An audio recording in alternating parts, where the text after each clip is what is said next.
Hello everyone. तो चाहे वो आपका एसबीआई पीओ प्रीलिम्स एग्जाम हो या आईपीएस पीओ एग्जाम हो, उसमें अरिथमेटिक वर्ड प्रॉब्लम का बहुत इंपॉर्टेंट रोल रहेगा, प्री और मेंस दोनों में। ठीक है, खासकर जो आपका प्री एग्जाम है, इसमें दोनों में आपका 10+ क्वेश्चन रह सकता है अरिथमेटिक वर्ड प्रॉब्लम का। ठीक है, और उसमें भी जो इंपॉर्टेंट टॉपिक्स आपका है profit loss, simple interest, compound interest, partnership, mixture allegation, time speed distance, probability, जितने भी आपके इंपॉर्टेंट टॉपिक है तो उसके जो क्वेश्चन बिल्कुल रह सकते हैं। तो अब हमारा सवाल है कि इस तरह के क्वेश्चन को कैसे फास्ट बनाए, क्योंकि प्रीलिम्स में हमको क्या चाहिए, स्पीड चाहिए। अरिथमेटिक वर्ड प्रॉब्लम बच्चे फंस जाते हैं, अगर उसको अटेम्प्ट भी करते हैं तो 10 में से कितने क्वेश्चन अटेम्प्ट करते हैं भाई? 4 क्वेश्चन अटेम्प्ट कर पाते हैं। ठीक है, क्योंकि उनके पास टाइम ही नहीं बचता है। तो मैं आपको ऐसा अप्रोच बताऊंगा जिससे आप 8+ क्वेश्चन तो जरूर अटेम्प्ट करो आउट ऑफ 10 क्वेश्चन, और सिर्फ अटेम्प्ट नहीं करो, उसको सही बनाओ। और अगर आप मेरे अप्रोच से सही सीख लोगे तो 10 आउट ऑफ 10 क्वेश्चन भी कर सकते हो। क्योंकि भाई देखो, सिर्फ क्वेश्चन सॉल्व करना समझदारी नहीं है, हमेशा देखना चाहिए क्वेश्चन को सॉल्व करने का बेस्ट तरीका क्या है। वो बेस्ट अप्रोच जो होता है जिससे क्वेश्चन फास्ट सॉल्व हो जाए, उसको हमको यूज करना चाहिए था रियल एग्जाम में, जिससे हमारा क्वेश्चन फास्ट बने। ठीक है, तो गाइस इसमें जो है आज मैं बहुत खूबसूरत कंसेप्चुअल क्वेश्चन आपको प्रैक्टिस कराऊंगा। ठीक है, ये प्रीवियस ईयर बैंकिंग एग्जामिनेशन में पूछे जा चुके हैं और सब अच्छे लेवल का क्वेश्चन है, जो आपको SBI PO prelims, IPS PO prelims में आ सकता है। ठीक है, तो मोस्ट एक्सपेक्टेड क्वेश्चन है। तो गाइज आप लोग देख ही रहे होगे, पहला जो हमारा क्वेश्चन है ये प्रोबेबिलिटी पे बेस है। तो बहुत बच्चे क्या करते हैं, प्रोबेबिलिटी से डरते हैं, लेकिन एक्चुअल में जो प्रीलिम्स एग्जाम है उसमें प्रोबेबिलिटी का थोड़ा इजी क्वेश्चन रहता है। तो इस टॉपिक को अगर आप मेरे चैनल पे कंसेप्ट वाली वीडियो है उससे कर लोगे तो प्रोबेबिलिटी के मार्क्स आपको इजीली मिल जाएंगे, प्री में भी और मेंस में भी। मेंस में भी इसका कैसलेट पूछता है, अरिथमेटिक वर्ड प्रॉब्लम पूछता है, तो वो भी इजी रहता है, इतना हार्ड नहीं रहता है। ठीक है, तो गाइज देखना इस क्वेश्चन को हम लोग कितने आराम से बनाएंगे। आप अच्छे से समझना, जितने भी आज क्वेश्चन होंगे सारे खूबसूरत कंसेप्चुअल क्वेश्चन होंगे। ठीक है, जो एग्जाम्स में आपके एसबीआई पीओ आने के हायर चांसेस है। तो पहले क्वेश्चन को पढ़ लेते, इसमें क्या बोल रहा है। In a bag there are 8 black ball and 12 yellow and green ball. तो एक मेरा क्या है, बैग है, ये बैग है मेरा। ठीक है, इसमें क्या कह रहा है, 8 ब्लैक बॉल है। ठीक है, 8 ब्लैक बॉल लिख लिया। अब ये 12 येलो एंड ग्रीन बॉल है, 12 येलो नहीं है, येलो एंड ग्रीन मिला के 12 बॉल है। ठीक है, तो अगर मान लेते हैं हमारा ग्रीन बॉल एक्स है, तो मेरा 12 माइनस एक्स क्या हो जाएगा, ये हो जाएगा आपका येलो बॉल, क्योंकि ये दोनों का सम 12 है। ठीक है, तो ये ध्यान में रखना। अब क्वेश्चन में क्या कह रहा है, if the probability of choosing a green ball from the bag is 0.35। इस बैग से जो है एक ग्रीन बॉल निकालने का पॉसिबिलिटी प्रोबेबिलिटी दिया गया है, कितना है, 0.35 है। तो इससे एक ग्रीन बॉल निकालने का क्या प्रोबेबिलिटी हो जाएगा भाई, देखो एक्स ग्रीन बॉल है और टोटल मेरा बॉल कितना हो जाएगा, 8 + एक्स 20 हो जाएगा, एक्स एक्स कैंसिल हो जाएगा। ठीक है, तो ये x/20 हमको कितना दिया गया है, 0.35, यानी 7/20 लिख सकते हैं ना। तो कितना देखो, x7 आ गया, मतलब ग्रीन बॉल मेरा कितना है, 7 है। ठीक है, ये ग्रीन बॉल 7 है और मेरा येलो बॉल फिर कितना हो जाएगा, 12 माइनस 7 5 है। ठीक है, देख रहे हो कितने सिंपल वे में बना रहा हूँ, कोई हड़बड़ी नहीं, आराम से कंसेप्चुअल क्वेश्चन है, आराम से समझो आप। तो कह रहा है find the probability of choosing 2 yellow ball from the bag if the ball chosen is not replaced. मतलब कह रहा है इससे जो है हमको क्या करना है, 2 येलो बॉल निकालना है, 2 येलो बॉल। लेकिन यहाँ पे कुछ दिया गया जिसको आपको अच्छे से समझना पड़ेगा, कंसेप्ट यही है, if the chosen ball is not replace. इसका मतलब क्या हुआ, अगर एक बॉल निकाल लिए तो अब मेरा 19 बॉल हो जाएगा, उसमें से चुनना पड़ेगा। ठीक है, मतलब उसको फिर रिप्लेस नहीं किया जा रहा है। ठीक है, तो येलो बॉल निकालने का प्रोबेबिलिटी क्या हो जाएगा भाई, अब मेरे पास 5 येलो बॉल है, 5 येलो बॉल है ना, तो हम लोग को क्या करना होगा, 5 में से एक बॉल पहले निकालेंगे, तो अब टोटल 20 में से एक बॉल निकाल रहे हैं। ठीक है, अगली बार जब दूसरा येलो बॉल निकालेंगे तो अब मेरा 4 येलो बॉल बच गया है, तो 4 में से एक निकालेंगे ना, और टोटल बॉल कितना बच गया, 19 बच गया है, क्योंकि एक तो निकाल चुके हैं, तो 19C1 होगा। तो यही कंसेप्ट होता है। ठीक है, तो बहुत बच्चे क्या करते हैं, 5 में से 2 येलो बॉल 5C2 लिख देते, फिर नीचे 20C2 लिख देते। लेकिन यहाँ पे कह रहा है chosen ball is not replaced, मतलब जब बॉल निकाल लिया जाता है एक, तो एक बॉल कम हो जाता है सैंपल स्पेस में। ठीक है, तो उसको कंसीडर करना पड़ेगा। तो गाइज ये 5C1 ये कितना हो जाता है, ये 5 ही हो जाता है, 20C1 20 हो जाता है, तो ये कितना हो गया, 4 हो गया, 4C1 4 हो जाता है, तो ये 4 से 4 कट गया, और 19C1 19 हो जाता है, तो ये क्या हो जाएगा, 1/19 विल बी द आंसर। तो क्या ये आपको क्वेश्चन मुश्किल लगा? बिल्कुल मुश्किल नहीं था। अगर आप प्रोबेबिलिटी पढ़ लोगे तो इसको इजीली कर लोगे, ठीक है? तो इसका क्या हो जाएगा? सी विल बी द आंसर। तो गाइस अभी बहुत खूबसूरत क्वेश्चन आने वाले हैं आपके जितने भी इंपॉर्टेंट अरिथमेटिक टॉपिक्स है, ठीक है? तो इस सेशन में आपको बहुत मजा आने वाला है। मैं चाहता हूं आप लोग एंजॉय करो क्वेश्चन बनाने को, ठीक है? डरो नहीं मैथ से, मैथ इज फन। लेकिन जितना आप एंजॉय करोगे, जितना प्रैक्टिस करोगे, रियल एग्जाम में उतने मजे में क्वेश्चन आप बनाओगे, ठीक है? तो गाइस चलो मूव ऑन करते हैं, नेक्स्ट इंटरेस्टिंग क्वेश्चन है उसको भी देख लेते हैं। तो अब आते हैं अगले क्वेश्चन पे। ये आपका मेंसुरेशन पे क्वेश्चन है। इसमें कह रहा है ए हेमीस्फेयर। तो हेमीस्फेयर मैंने आपको बताया है, जब स्फेयर को हाफ कट कर देते तो वो क्या हो जाता है? हेमीस्फेयर हो जाता है, ठीक है? A hemisphere is mounted on cylinder. अब माउंटेड मतलब क्या हुआ? उसको सिलेंडर पे चढ़ा दिया गया है।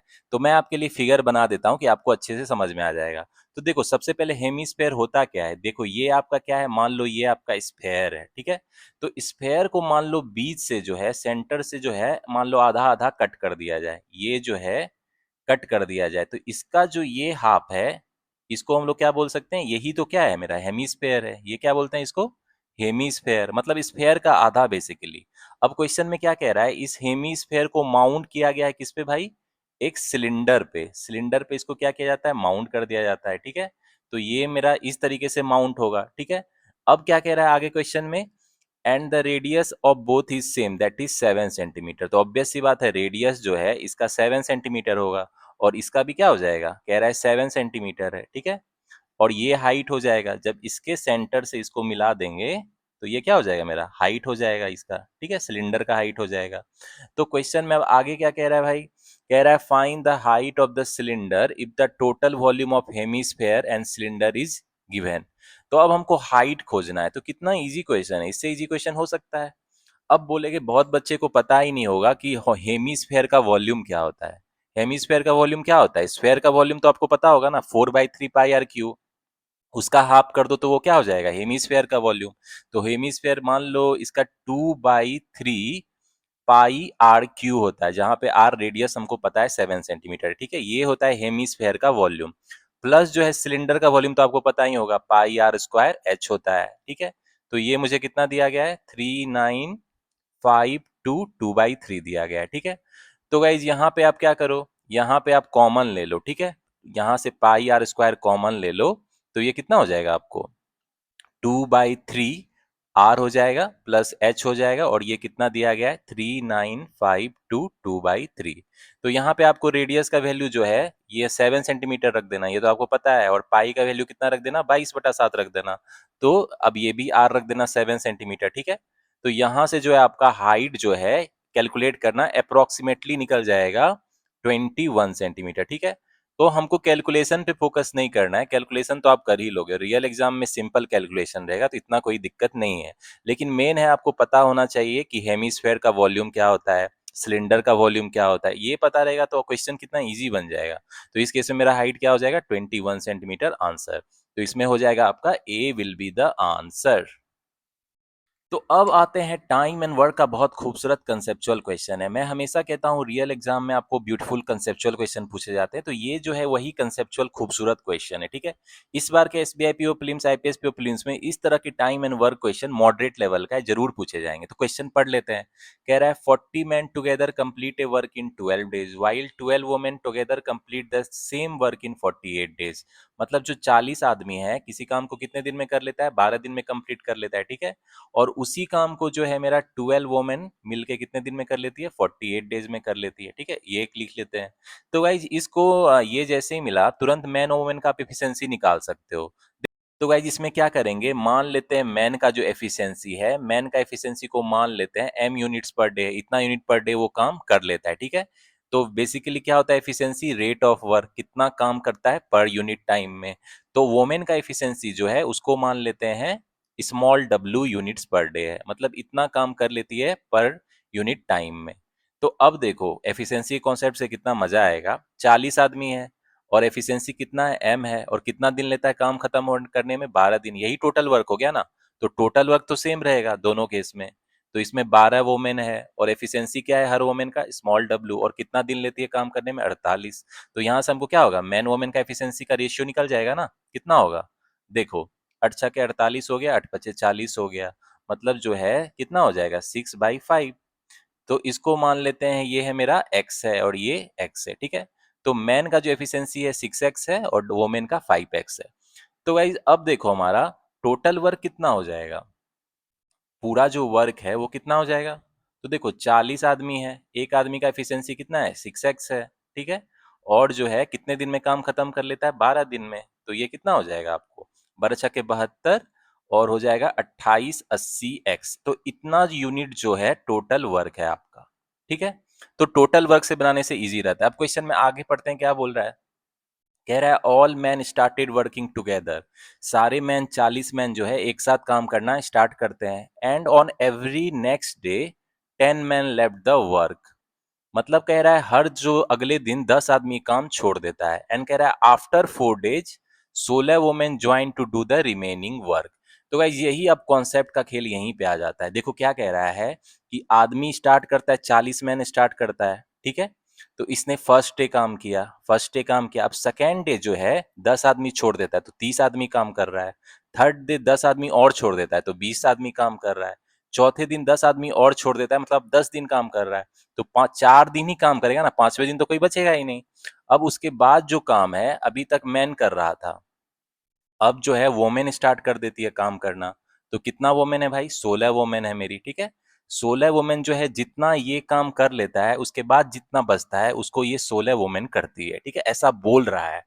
तो कह रहा है find the time taken by 16 women to do the remaining work. तो रिमेनिंग वर्क करने में 16 वोमेन कितना टाइम लेगी ये बोल रहा है। कितना खूबसूरत कंसेप्चुअल क्वेश्चन है। तो अब आते हैं हम लोग फिर से, टोटल वर्क मेरा इतना है।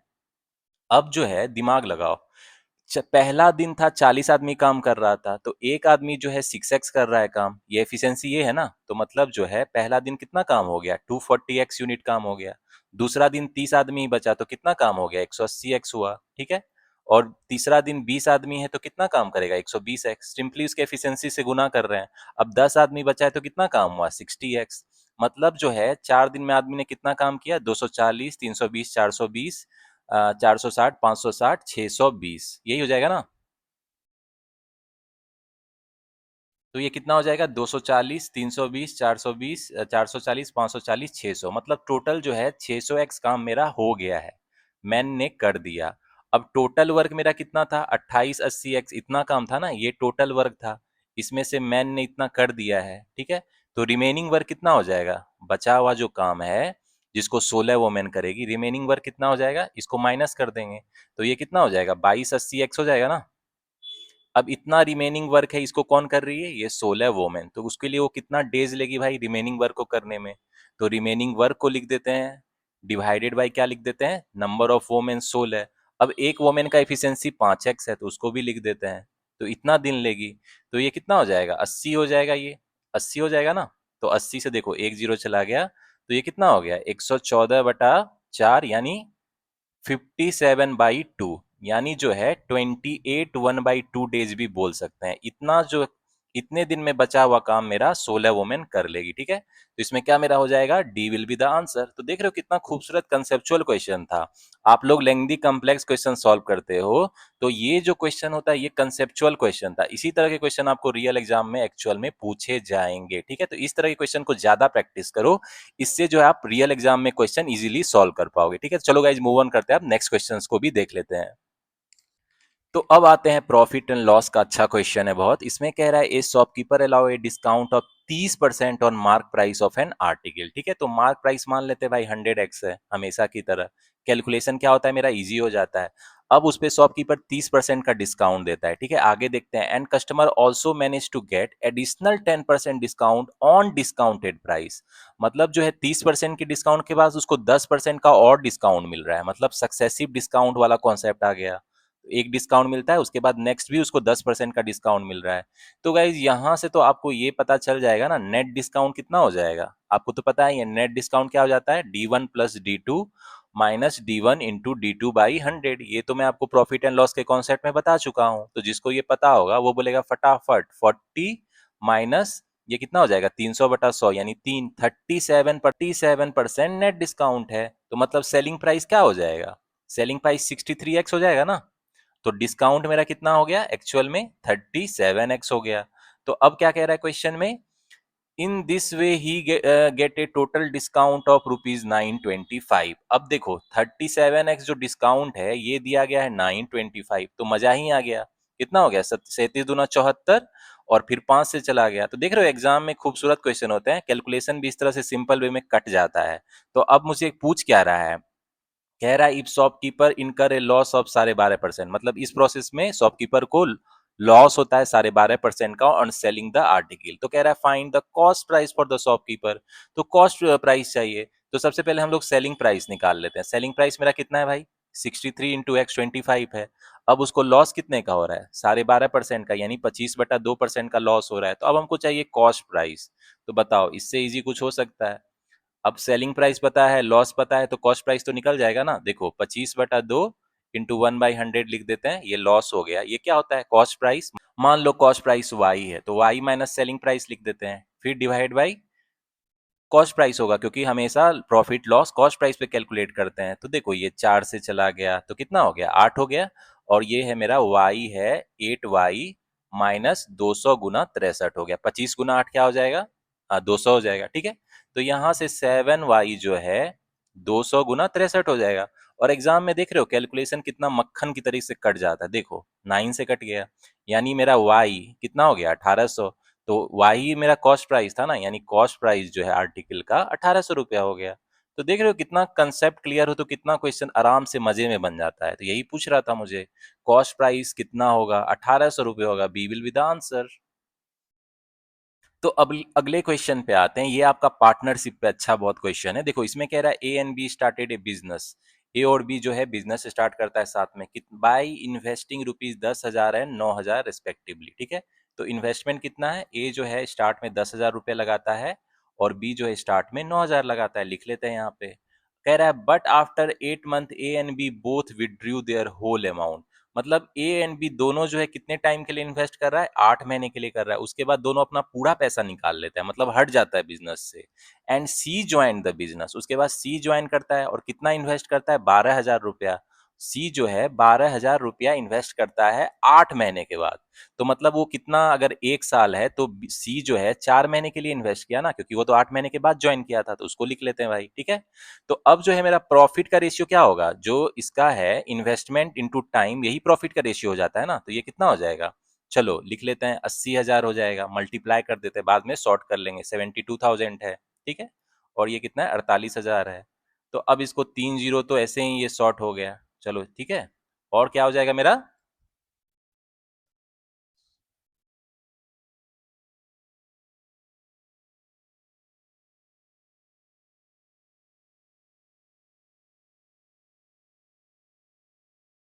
तो गाइज इसको हम लोग क्या लिख सकते हैं? अगर इसको और शॉर्ट करना चाहे तो क्या लिख सकते हैं? 8 से कर दो इसको, ये 10:9:6 हो जाएगा ए बी सी का। तो यही प्रॉफिट का रेशियो हो जाएगा ना। Profit is directly proportional to क्या होता है? प्रॉफिट डायरेक्टली प्रोपोर्शनल टू जितना इन्वेस्ट करता है और जितने टाइम के लिए इन्वेस्ट करता है। पार्टनरशिप में तो ये कॉन्सेप्ट मैं आपको अच्छे से बता चुका हूँ। तो प्रॉफिट का रेशियो भी 10:9:6 हो गया ए बी सी का। अब क्वेश्चन में आगे पढ़ते हैं। कह रहा है if at the end of the year difference between the profit share of A and B is 576। वाह मजा आ गया। मान लेते हैं इसका प्रॉफिट 10x है, 9x है, 6x है। तो कह रहा है ए एंड बी के प्रॉफिट का डिफरेंस जो है एंड ऑफ द ईयर में कितना है भाई? 576 है। तो देखो x का वैल्यू कितने मजे में निकल गया। लो x का वैल्यू निकल गया, 576 आ गया। तो अब हमको क्वेश्चन में पूछ क्या रहा है? फाइनली हमको चाहिए क्या? कह रहा है find the total profit earn in a year. Total profit कितना होगा? तो टोटल प्रॉफिट कितना हो जाएगा भाई? टोटल प्रॉफिट जो है ये कितना हो जाएगा?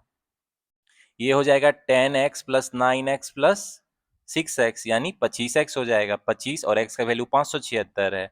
तो फटाफट 576 इंटू 25 कर दो, कितना हो जाएगा? 6 5 30 का शून्य, हाथ में 3, 7 5 35, 3 38 के 8, हाथ में 3, 5 25, 3 28, 6 2 12 के 2, हाथ में 1, 7 2 14, 1 15 के 5, हाथ में 1, 5 2 10, 1 11 है।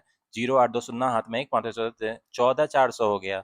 मतलब eight the end of the year total profit 14,400 रुपये होगा। आंसर तो इसमें क्या हो जाएगा मेरा? Option C will be the answer.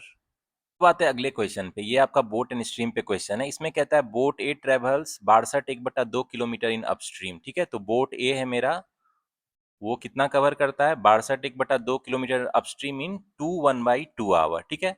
तो बोट ए का अपस्ट्रीम स्पीड तो पता चल जाएगा ना, ये 125/2 किलोमीटर कवर करता है और 5/2 आवर में, ठीक है। तो स्पीड ऑफ द स्ट्रीम पता चल जाएगा, ये कितना हो जाएगा, 25 हो जाएगा। मतलब बोट ए का जो अपस्ट्रीम स्पीड है 25 किलोमीटर पर आवर हो गया। इसको लिख लेते हैं। आगे क्या कह रहा है, the speed of another boat B in still water is 80% of the speed of boat A in down stream.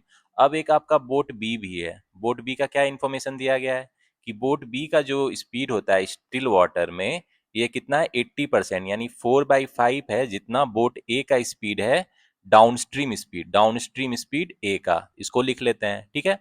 आगे क्या कह रहा है, and speed of the stream for both boat A and B is same. दोनों case में जो है speed of the stream same है, ठीक है। ए वाले केस में भी 2.5 किलोमीटर पर आवर है और बी वाले केस में भी 2.5 किलोमीटर पर आवर। इसको लिख लेते हैं।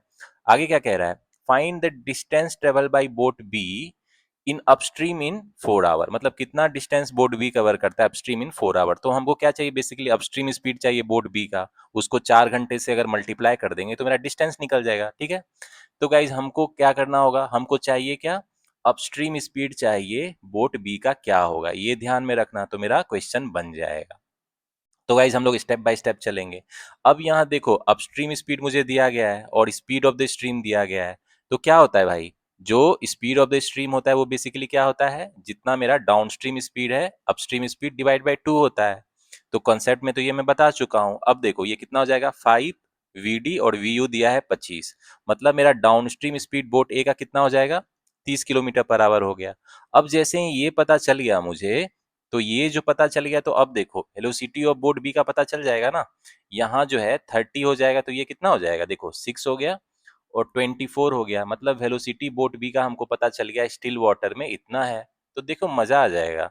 अब जो है अपस्ट्रीम स्पीड नहीं पता चल जाएगा बी का, यहाँ से ये क्या हो जाएगा, velocity of boat still water में minus speed of the stream, यानी दोनों को माइनस कर दो आप, तो कितना हो जाएगा, 21.5 हो जाएगा ना। इतना किलोमीटर पर आवर है। अब कह रहा है कितना डिस्टेंस ट्रेवल करेगा बोट बी जो है अपस्ट्रीम में 4 घंटे में। तो 4 घंटे से जो इसका स्पीड है अपस्ट्रीम गुना कर दो, तो ये कितना हो जाएगा, इतना 4 × 25 का शून्ना, हाथ में दो, 4 × 4 = 2 = 6, 4 × 2 = 8, 86 किलोमीटर होगा। तो यही क्या हो जाएगा मेरा आंसर। तो इसमें क्या हो जाएगा, B will be the answer. तो अब आते हैं अगले क्वेश्चन में। ये आपका एज पे बेस है। इसमें कह रहा है ratio of A age 4 year later, मतलब ए का एज जो है 4 साल बाद, ठीक है, to the bees as 6 year later, B का एज 6 साल बाद, इसका जो रेशियो है 2:1 है। तो अब हम लोग फटाफट एक इक्वेशन बना लेते हैं। a+4 कितना हो जाएगा आपको, 2b+12 हो जाएगा, ठीक है। तो यहाँ से जो है आप क्या लिख सकते हो, यहाँ से आप लिख सकते हो a-2b जो है ये 8 हो जाएगा, ठीक है। इसको हम लोग क्या करेंगे, ये मान लेंगे पहला इक्वेशन है। अब आगे पढ़ते हैं क्वेश्चन में। कह रहा है another person C was present age is twice the sum of present age of A and B together. अब एक अनदर पर्सन, तो गाइज यहाँ पे क्या कह रहा है, सी का जो प्रेजेंट एज है ट्वाइस है जितना sum of present age of A and B है। तो इसको हम लोग लिख लेते हैं इक्वेशन 2। आगे क्या कह रहा है, after 4 year ratio of C age, तो सी का एज 4 साल बाद c+4 हो जाएगा, ठीक है, एंड टू बीज एज,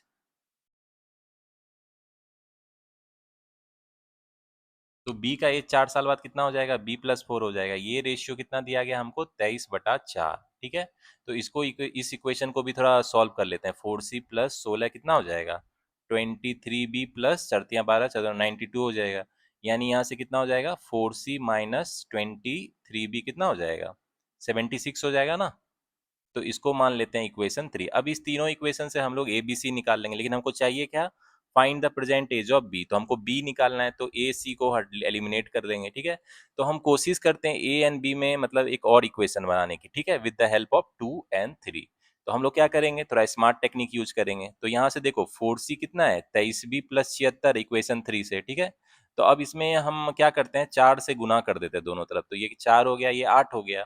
तो ये कितना हो गया, 8a + 8b = 23b + 76 हो गया, ठीक है।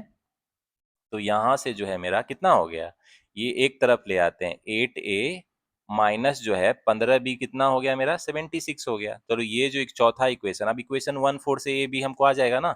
चलो इक्वेशन 1 को 8 से गुना कर दो, तो 8a - 16b कितना हो जाएगा, अठी अठी 64 हो जाएगा। तो इसमें क्या करेंगे हम लोग, इसको माइनस कर देते हैं, देखो ये प्लस हो गया, तो यानी ये बी जो है कितना आ जाएगा, यहाँ से आ जाएगा आपको 12 ईयर्स आ जाएगा। तो हमको बी का एज चाहिए ना, मतलब बी का क्या है, तो बी का जो एज है वो 12 ईयर्स हो जाएगा। D will be the answer. तो गाइज ये सिंपल इंटरेस्ट कंपाउंड इंटरेस्ट पे बहुत अच्छा क्वेश्चन है, तो ये आपके होमवर्क के लिए, ठीक है। तो मुझे इसका आंसर बताना कमेंट सेक्शन में क्या होगा। थोड़ा मॉडरेट लेवल का क्वेश्चन है, लेकिन अगर आपके सिंपल इंटरेस्ट कंपाउंड इंटरेस्ट के अगर कंसेप्ट क्लियर है तो इस क्वेश्चन को आप बना लोगे, ठीक है। तो मुझे इसका सही आंसर बताओ कमेंट सेक्शन में क्या होगा। होपफुली आप इस क्वेश्चन को सॉल्व कर लोगे। तो बात है अगला क्वेश्चन, ये मिक्सर एंड लिगेशन है। मिक्सर एंड लिगेशन पे भी प्री में अरिथमेटिक वर्ड प्रॉब्लम के अच्छे खासे क्वेश्चन आते हैं हर बैंकिंग एग्जाम में, ठीक है। तो इसको आप स्ट्रॉन्ग कर लेना। तो देखो इसमें कह रहा है एक container contains 120 litre of pure milk. एक कंटेनर में कितना मिल्क है भाई, 120 लीटर प्योर मिल्क है, इसको लिख लेते हैं। If x litre of pure milk is replaced with y liter of water. अब इसका क्या कहता है भाई, इसको जो x लीटर जो है मिल्क का रिप्लेस कर दिया जाता है, तो मतलब क्या हुआ, माइनस x लीटर मिल्क हो जाता है, और वाटर कितना हो जाता है, y लीटर ऑफ वाटर हो जाता है, ठीक है। तो क्या कहता है, then ratio of the milk to water become 20:1, मतलब तब रेशियो जो है कितना बिकम हो जाता है, ये जो रेशियो 20:1 हो जाता है, ठीक है। तो हम लोग क्या करेंगे, इसको सिंप्लीफाई कर लेते हैं। 120 माइनस एक्स जो है ये कितना हो गया, 20y हो गया आपका। तो अभी तो हमको इतना पता, इक्वेशन 1 इतना लिख के छोड़ देते हैं। आगे क्या कह रहा है, and if 2x liter of pure milk were replaced by y liter of water. अब इसी में कह रहा है अगर 120 लीटर का 2x जो है लीटर प्योर मिल्क को रिप्लेस कर दिया जाता कितना, y लीटर ऑफ वाटर से, तो वाटर तो y ही रह रहा है, तब जो कह रहा है ratio of milk to water become 16:1। तो अब जो रेशियो है 120 माइनस 2x बटा वाई कितना हो जाता है, 16:1 हो जाता है, ठीक है। तो कह रहा है find the value of x plus y. तो हमको एक्स वाई निकाल लेना है, फिर दोनों को ऐड कर देना है। तो यहाँ से देखो कितना लिख सकते हैं, 120 माइनस 2x हो जाएगा 16y हो जाएगा, ठीक है। तो इसको इक्वेशन 2 लिख लेते हैं। अब देखो, अब हम लोग क्या करेंगे, इक्वेशन 1 और इक्वेशन 2 को सॉल्व कर लेते हैं भाई, ठीक है। तो हम लोग क्या करेंगे, इक्वेशन 1 में जो है 2 से मल्टीप्लाई कर देते, तो कितना हो जाएगा, 240 minus 2x is equal to 40y हो जाएगा, ठीक है। तो इसमें हम क्या करेंगे, दोनों को हम लोग माइनस कर देते हैं, तो ये कितना हो जाएगा, माइनस कर देंगे तो ये प्लस हो जाएगा, ये माइनस हो गया, देखो ये कल चला जाएगा, और 120 इजकल टू कितना हो जाएगा, 24y हो जाएगा, ठीक है। तो y का वैल्यू यहाँ से कितना आ गया मेरा, 5 आ जाएगा। तो y का वैल्यू 5 किसी में सब्स्टिट्यूट कर दो तो कितना आ जाएगा, 100, यानी x का वैल्यू 20 आ जाएगा, ठीक है। तो x का वैल्यू 20 आ गया, तो अब हमको क्या चाहिए, x प्लस वाई कह रहा है क्या होगा क्वेश्चन में, तो क्या हो जाएगा, 20 plus 5 25 will be the answer, ठीक है। तो इसमें क्या हो जाएगा मेरा, b will be the answer. तो नेक्स्ट क्वेश्चन पे आते हैं, ये फिर से प्रोबेबिलिटी का क्वेश्चन है, ठीक है। तो गाइज आपका जो प्रीलिम्स एग्जाम है उसमें भी आजकल प्रोबेबिलिटी के क्वेश्चन पूछे जाते हैं, इजी लेवल रहता है लेकिन जरूर पूछे जा रहे हैं, तो इसके भी क्वेश्चन को अच्छे से प्रैक्टिस कर लेना। इसमें कह रहा है basket contains 8 blue 5 red and 6 green ball. एक बास्केट है आपका, ठीक है, और बास्केट में 3 कलर के बॉल हैं। कौन से बॉल है भाई, 8 ब्लू है, 5 लाल वाला बॉल है रेड बॉल, और 6 ग्रीन बॉल हरा बॉल है, ठीक है। अब कहता है three balls are drawn from the basket, इससे जो है 3 बॉल निकाला जाता है, 3 बॉल्स, ठीक है। कह रहा है then find the probability of getting all 3 balls drawn are of different colour, मतलब क्या प्रोबेबिलिटी है कि तीनों बॉल जो है डिफरेंट कलर का हो, ठीक है। तो गाइस इसको, इस क्वेश्चन को बनाने का मैं आपको खूबसूरत तरीका बताता हूं। पहले हम लोग क्या करेंगे, ये प्रोबेबिलिटी निकालेंगे, probability probability of all balls are of same colour. इसका क्या हो जाएगा, all balls are of same colour, सारा बॉल सेम कलर का हो, वो क्या हो जाएगा, पहले उसका प्रोबेबिलिटी निकाल लेते हैं। तो सारा बॉल सेम कलर का कैसे हो सकता है, जब हम लोग क्या करेंगे, 8 ब्लू बॉल में से 3 निकालेंगे, या तो हम लोग 5 रेड बॉल में से 3 निकालेंगे, या 6 ग्रीन बॉल में से 3 निकालेंगे, और टोटल हम लोग 8 5 13 6 19 बॉल में से 3 निकालेंगे, यही हो जाएगा ना। मतलब प्रोबेबिलिटी कि सारा बॉल सेम कलर का हो, ये तो यही हो जाएगा। तो इसको आप सॉल्व करोगे तो ये आ जाएगा आपको 86/969। अब इसको सॉल्व करने का मैंने आपको परम्यूटेशन कम्बिनेशन अच्छे से पढ़ाया है, होपफुली इसमें कोई दिक्कत नहीं होगा, क्योंकि यहाँ कंसेप्ट सीखना है हमको, कैलकुलेशन तो आप कर ही लोगे। तो गाइज अब हमको क्या चाहिए, हमको तो क्वेश्चन में पूछ रहा है probability of getting all 3 balls drawn of different colour. तो देखो, बॉल जब 3 बॉल निकालेंगे तो क्या होगा, या तो वो सेम कलर का होगा या डिफरेंट कलर का होगा, तो मतलब टोटल प्रोबेबिलिटी 1 हो जाएगा। तो प्रोबेबिलिटी की बॉल डिफरेंट कलर का है वो क्या हो जाएगा, प्रोबेबिलिटी कि balls drawn are of different colour, वो क्या हो जाएगा भाई? कॉमन सेंस लगाओ, ड्रॉन ऑफ डिफरेंट कलर क्या हो जाएगा? इसमें क्या करेंगे, 1 माइनस कर देंगे, 1 माइनस 86/969, क्योंकि टोटल प्रोबेबिलिटी तो 1 होगा ना। या तो टोटल बॉल ये सेम कलर का बॉल निकलेगा या डिफरेंट कलर का निकलेगा, इसके अलावा तो कोई पॉसिबिलिटी नहीं है, दोनों का पॉसिबिलिटी 1 है। तो एक का पता है हमको, तो उसको 1 में से माइनस कर देंगे, तो ये कितना हो जाएगा? ये आपका हो जाएगा 883/969। तो देख रहे हो कितना कंसेप्चुअल क्वेश्चन था। इसमें क्या हो जाएगा मेरा? Option B will be the answer. तो अब आते हैं एज के क्वेश्चन पे। इसमें कह रहा है Suresh was married 14 years ago. Suresh का शादी 14 साल पहले हुआ था and his present age is 3/2 times of the age at the time of his marriage.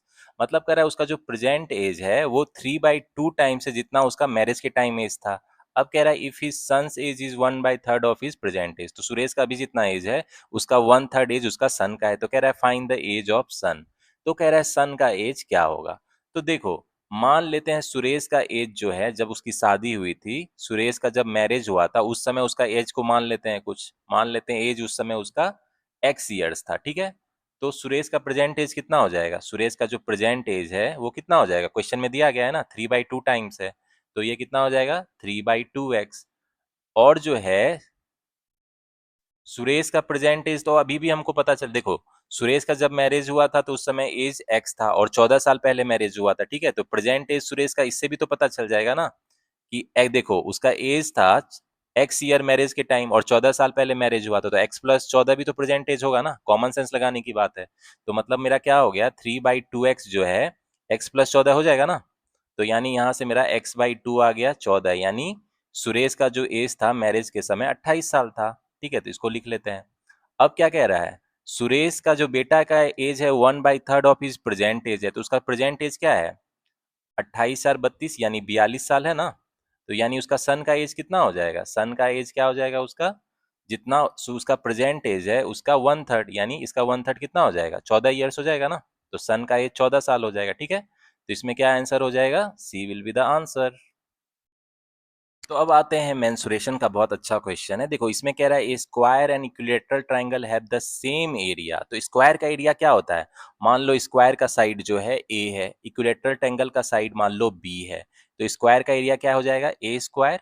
और इक्विलेटरल ट्रायंगल का एरिया क्या हो जाता है? √3/4 इंटू बी स्क्वायर। तो ये तो आपको मेंसुरेशन में मैंने अच्छे से बताया है, ठीक है। कहता है if the perimeter of the square is 88 centimetre, perimeter 4a हो जाएगा स्क्वायर का, यानी ये 88 है, तो मतलब साइड कितना हो गया? 22 है। तो वाह कितना मजे में बन गया। कह रहा है find the area of the equilateral triangle. तो एरिया ऑफ इक्विलेटरल ट्रायंगल तो स्क्वायर के एरिया के बराबर है, जो कि 22 का स्क्वायर है, यानी 484 है। तो ये क्वेश्चन तो आपको 30 सेकंड में बन जाएगा। तो कुछ इजी क्वेश्चन भी आपको एग्जाम में रहेंगे, खासकर मेंसुरेशन में, तो उसको आप फास्ट सॉल्व कर लेना। तो ये क्या हो जाएगा? आंसर। तो इसमें क्या हो जाएगा? सी विल बी द आंसर। तो गाइस फिर आते हैं टाइम एंड वर्क के बहुत खूबसूरत कंसेप्चुअल क्वेश्चन में। तो टाइम एंड वर्क का वेटेज प्री मेंस दोनों में बहुत हाई रहता है, तो इसके कॉन्सेप्ट को आप अच्छे से क्लियर कर लेना।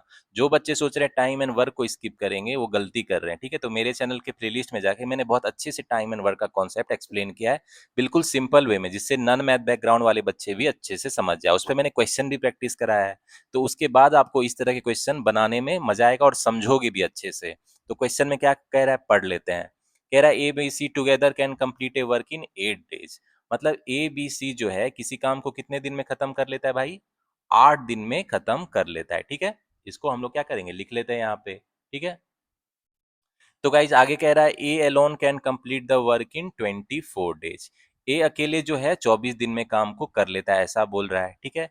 If A and B started the work and after 2 days C also join, A and B साथ में काम स्टार्ट करता है और 2 दिन तक काम करता है, उसके बाद सी ज्वाइन करता है उसको। Then remaining work was completed by A B C together in 64/5 days, यानी 34/5 दिन में ए बी सी तीनों मिलके बचे काम को खत्म कर लेता है।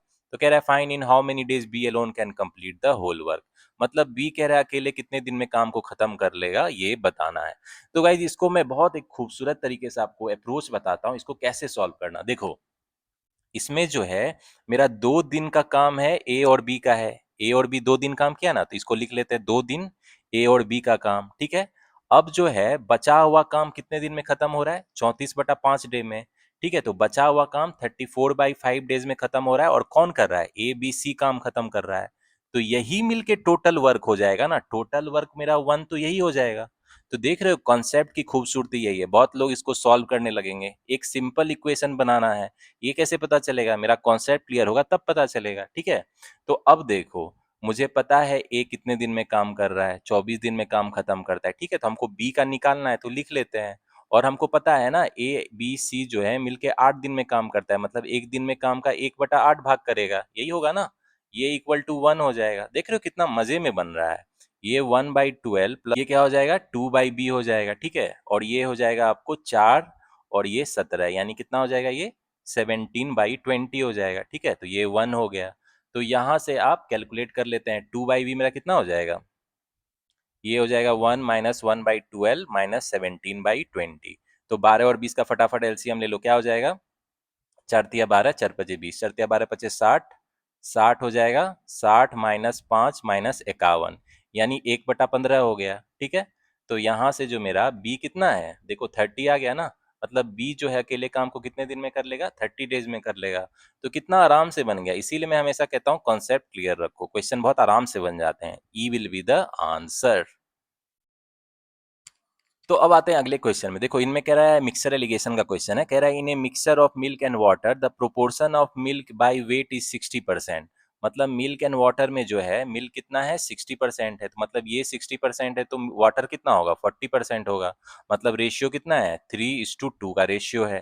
कह रहा है if from the 80 gram mixture, अगर मिक्सचर 80 ग्राम का हो तो उसमें मिल्क एंड वाटर कितना हो जाएगा, ये 5 16 48 ग्राम ये हो जाएगा, और आपका 32 जो है ये वाटर हो जाएगा। अब क्या कह रहा है, 20 gram of mixer is taken out and 6 gram of pure water is added to the mixer.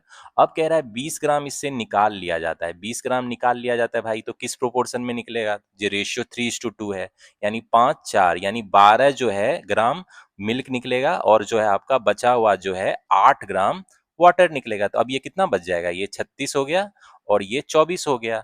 लेकिन आगे ये भी कह रहा है कि इसमें 6 ग्राम प्योर वाटर भी ऐड हो रहा है। इसमें अब जो है 6 ग्राम वाटर ऐड हो रहा है, तो यानी ये तो 36 ही रहेगा, ये 30 हो जाएगा, ठीक है।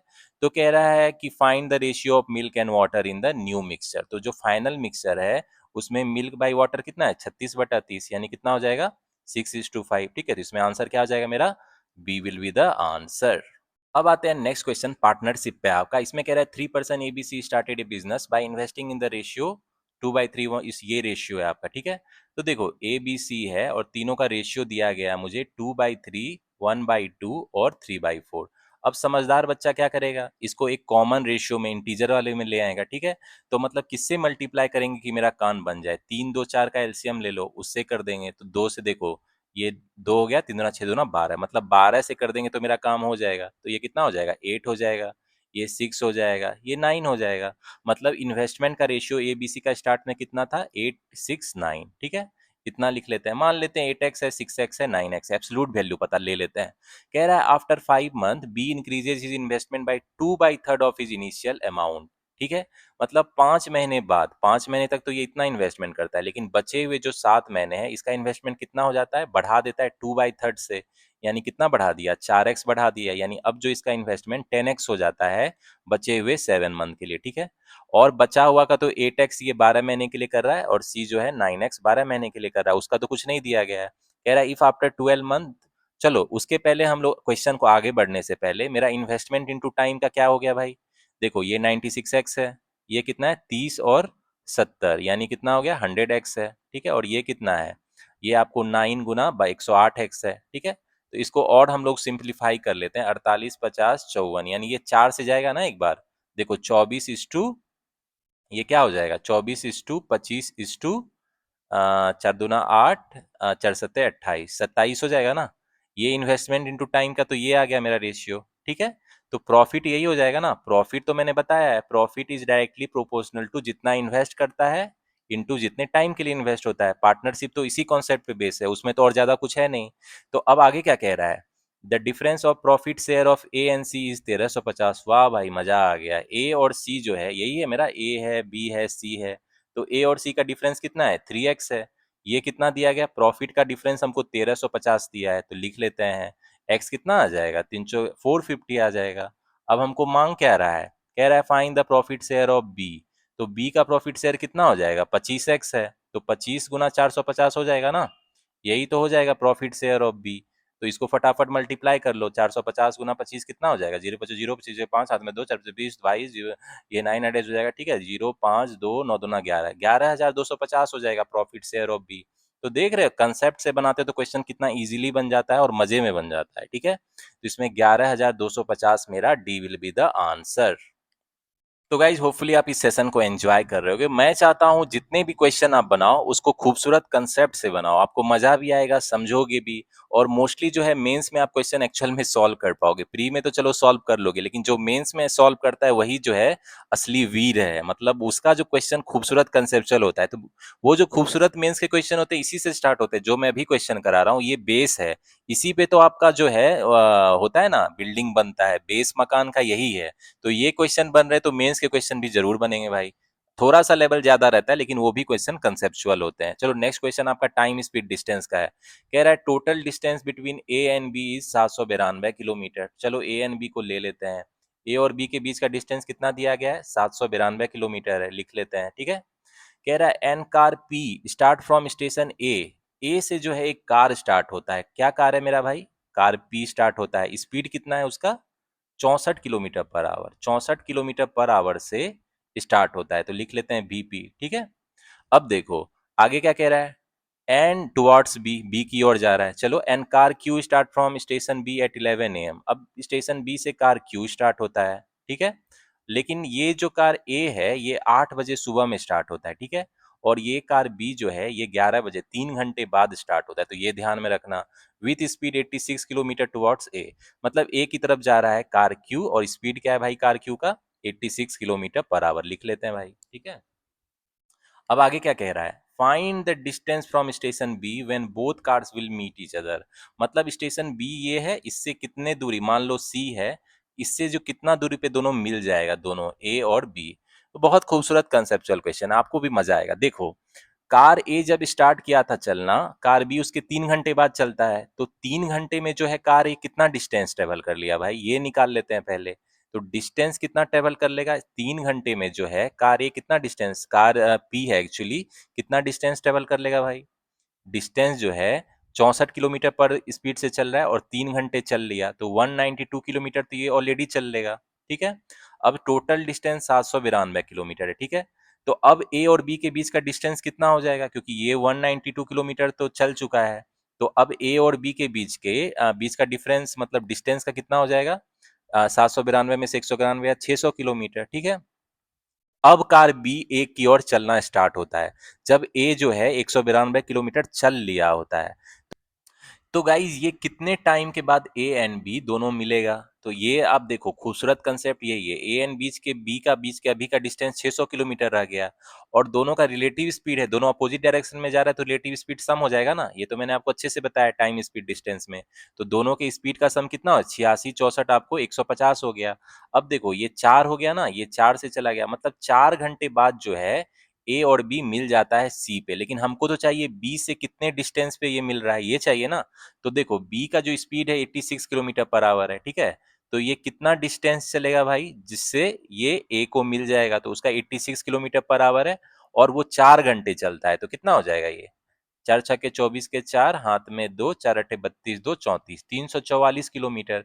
मतलब बी जो है यहाँ से 344 किलोमीटर चलेगा और सी पे जो है ए से मिल जाएगा, तो क्या आंसर हो जाएगा मेरा, सी 344 kilometre will be the answer. देख रहे हो कंसेप्चुअल क्वेश्चन है, कोई ऐसा कैलकुलेटिव नहीं है, लेंथी नहीं है। कंसेप्ट अगर आपके क्लियर है टाइम स्पीड डिस्टेंस के, तो ये क्वेश्चन आराम से बनेंगे। तो अब आते हैं अगले क्वेश्चन पे, ये आपका पार्टनरशिप है। इसमें कह रहा है A B C invested 5500 4500 and 6000 for 3 years in a partnership. तीन पार्टनर है आपका ए बी सी, और वो 3 साल के लिए इन्वेस्ट करता है। कितना इन्वेस्ट कर रहा है भाई स्टार्ट में, ए 5500 कर रहा है, बी 4500 कर रहा है, और सी 6000 कर रहा है, ठीक है। क्वेश्चन में आगे पढ़ते हैं क्या बोल रहा है, कह रहा है after 1 year A decrease his investment by ₹1000। मतलब ए जो है 1 साल तक तो इतना इन्वेस्ट कर रहा है, लेकिन बचे हुए 2 साल वो 1000 कम कर देता है, यानी 4500 इन्वेस्ट करता है बचे हुए 2 साल में। And be increase his investment by ₹500। अब बी जो है 1 साल के बाद 500 यानी 5000 रुपया बचे हुए 2 साल में इन्वेस्ट करता है, ठीक है। And C investment remains the same for the whole period of time. मतलब ये 6,000 ही तीनों साल इन्वेस्ट करता है, सी वो सेम रखता है।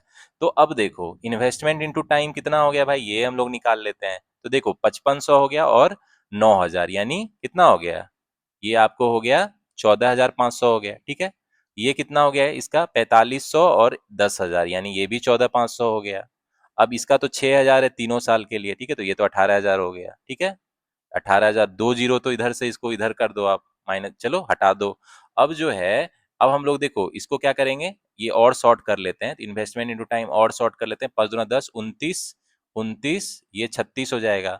तो ये रेशियो में है, तो यही तो रेशियो प्रॉफिट होता है ना, profit directly proportional to investment into time. तो प्रॉफिट का भी रेशियो यही हो जाएगा, ठीक है। तो क्वेश्चन में आगे क्या कह रहा है, if the total profit eight the end of 3 years is 9400। वाह मजा आ गया। अब देखो इसको x मान लो, x मान लो, x मान लो, 29, 29, 58, ये 94x। तो एग्जाम में इसी तरह के खूबसूरत होते हैं। अब देखो 94x आपको 9400 दिया है, क्या ही दिक्कत है, इतना तो हमको करने की भी जरूरत नहीं है। ये जो है x का वैल्यू आपको कितना आ गया, 100 आ गया। यानी जो है हमको क्या चाहिए, find the to profit share of C. तो सी का प्रॉफिट शेयर कितना होगा, देखो ए बी सी ये है, सी का प्रॉफिट शेयर कितना हो जाएगा, एक्स का वैल्यू 100 है यानी 3600 हो जाएगा।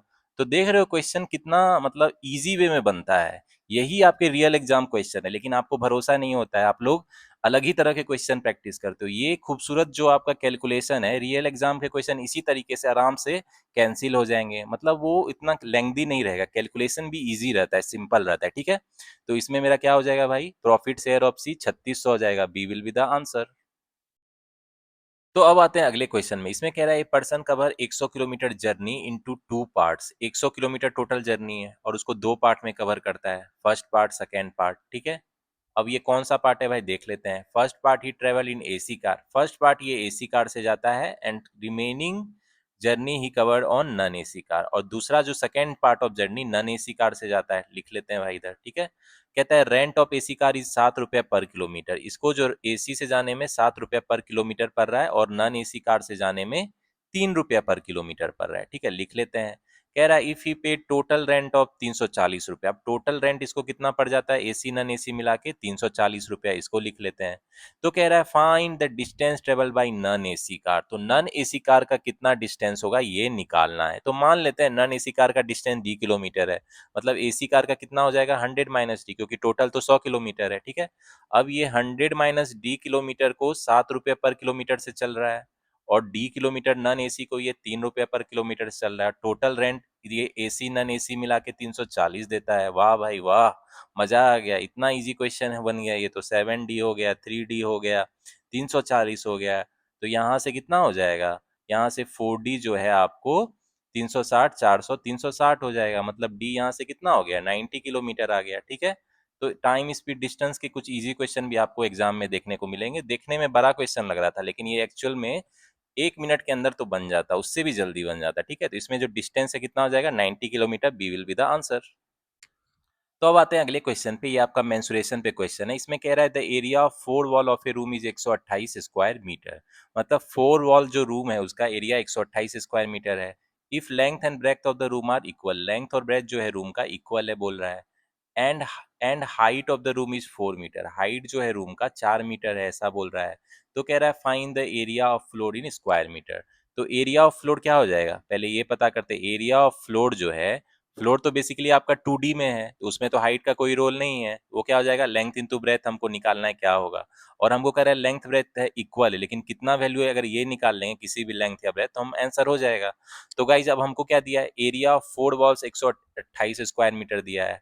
तो अब आप दिमाग लगाओ, जैसे अगर मैं बना देता हूँ, चलो 4 आपका रूम है, बना देता हूँ मैं, ठीक है। ये देखो ये जो है बोल रहा है वॉल का जो एरिया है, तो बेसिकली बोल रहा है आमने सामने का, ये आमने सामने का है ना, इस चारों का एरिया हमको 128 स्क्वायर मीटर दिया है।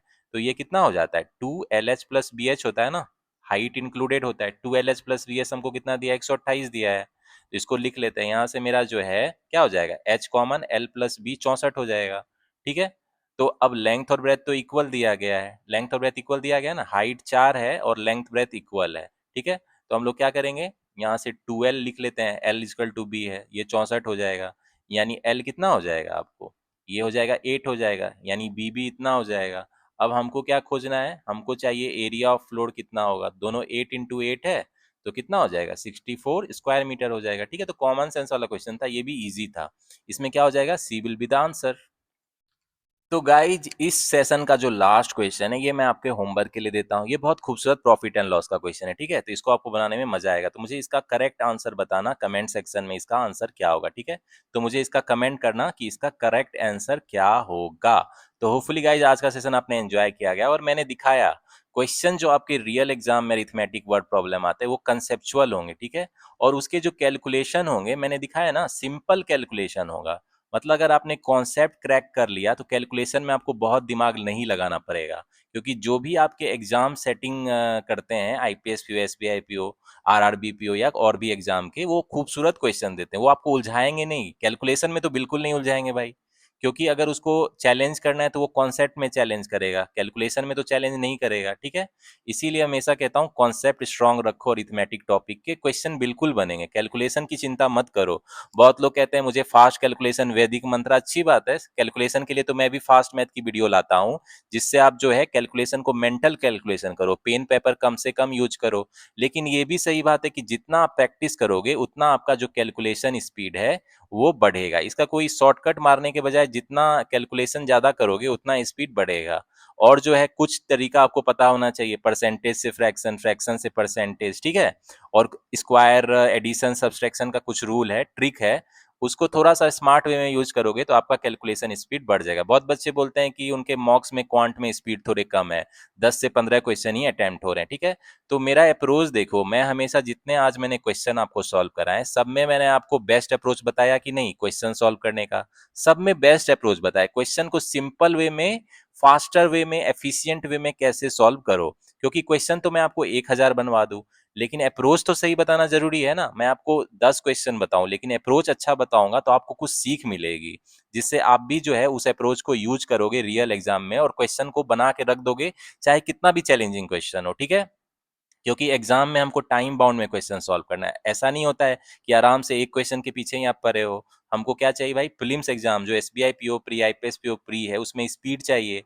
स्पीड चाहिए कि नहीं, स्पीड अगर आपकी नहीं रहेगी तो आपका क्या होगा, ज्यादा अटेम्प्ट नहीं हो पाएगा। और स्पीड के साथ मेरी एक्यूरेसी भी चाहिए आईपीएस पीओ 2026 के प्रीलिम्स में। तो ये अप्रोच अगर आप यूज करोगे तो भाई हायर अटेम्प्ट, 20+ अटेम्प्ट तो मिनिमम रहेंगे ही। और मेरे हिसाब से अगर बच्चे थोड़ा और पुश करें तो 25 आउट ऑफ 30 भी अटेम्प्ट करके एक्यूरेसी 90% के ऊपर रह सकती है। मैथ में तो बेसिकली एक्यूरेसी 100% ही रहती है, क्योंकि उसमें तो पता है चल ही जाता है आंसर करते कि ये सही है कि नहीं। ठीक है, तो गाइज इसके अलावा मैंने आज डीआई की भी वीडियो डाली है, सीरीज की सेकेंड वीडियो, उसको भी जरूर देखना। उसमें बहुत खूबसूरत डीआई, मैंने थोड़ा हाई लेवल डीआई है, मॉडरेट से थोड़ा ज्यादा लेवल है, तो वो आपको रियल एग्जाम में उससे कम ही लेवल आएगा, लेकिन उसको प्रैक्टिस करना उस डीआई को, बहुत खूबसूरत डीआई है। और उसको भी मैंने स्मार्ट ट्रिक बताया है कि आप उसको बेस्ट अप्रोच से कैसे सॉल्व करते हो फास्टर। तो उस डीआई सीरीज के वीडियो, सेकेंड वीडियो जो आई उसको जरूर देखना। और इसको तो आपने होपफुली आज का सेशन एंजॉय किया होगा। तो कमिंग टाइम में इसकी जो है डीआई, कैसलेट सीरीज, अरिथमेटिक सीरीज के और भी वीडियोज आएंगे। प्रीलिम्स एग्जामिनेशन के पहले मैं आपको इतने क्वेश्चन प्रैक्टिस करा दूंगा कि रियल एग्जाम जाने से पहले आप फुल कॉन्फिडेंस रहोगे कि इस बार हम आराम से एग्जाम क्लियर कर लेंगे, प्री मेंस इंटरव्यू और फाइनल सिलेक्शन भी लेकर रहेंगे। ठीक है, तो गाइस चलो मिलते हैं नेक्स्ट वीडियो में, ऑल द बेस्ट।